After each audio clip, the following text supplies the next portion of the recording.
decided, yes, I've decided to follow Jesus for all of my days.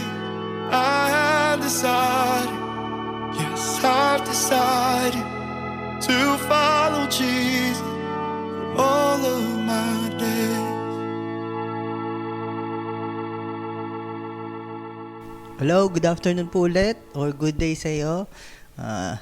As we continue, this is our chapter 4 of Preparing for Victory, and we're talking about Live the Old Life. As we read says here in Galatians chapter 3 verse 25 to 27. Says here, "But now that faith has come, we are no longer under a guardian.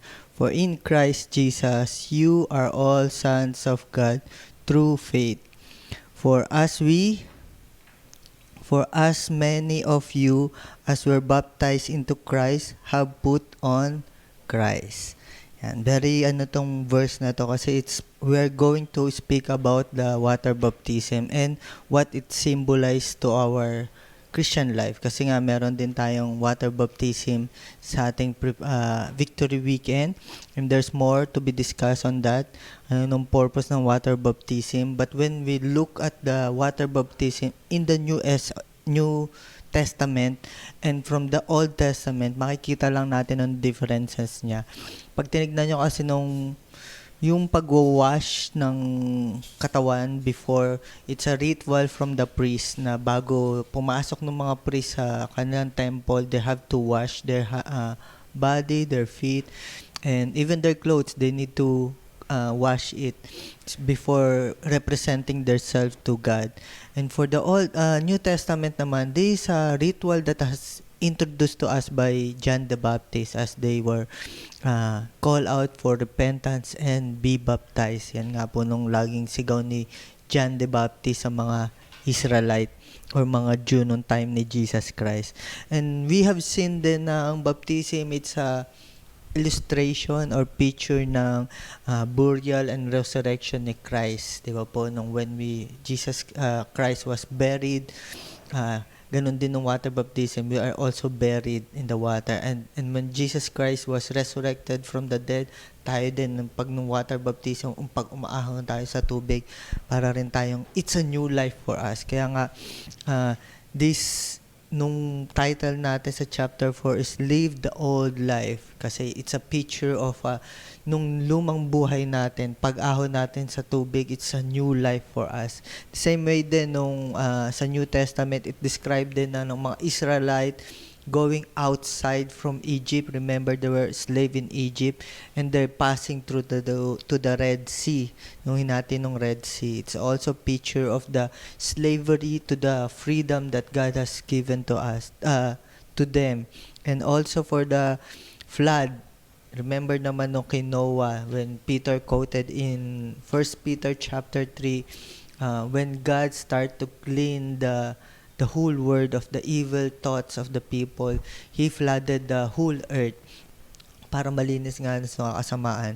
And now, baptism is a picture also of our proclamation of what Christ did on the cross for us. This is a call for every believer na let us be baptized in the name of the Father, of the Son, and the Holy Spirit. And the work of God in our life, kung baga ano nung ginawa ni God for us, it's a proclamation that we believe that what Christ did for us. It's very important for us as a believer kasi this also tinuro rin siya sa atin ni Christ na part siya ng belief natin. But let us remember that nung baptism, it's not the way na malilinis tayo sa mga kasalanan natin, but it symbolize, it's very important na nung nakapagpalinis sa ating mga kasalanan or our forgiveness of our sins is because of what Jesus did on the cross.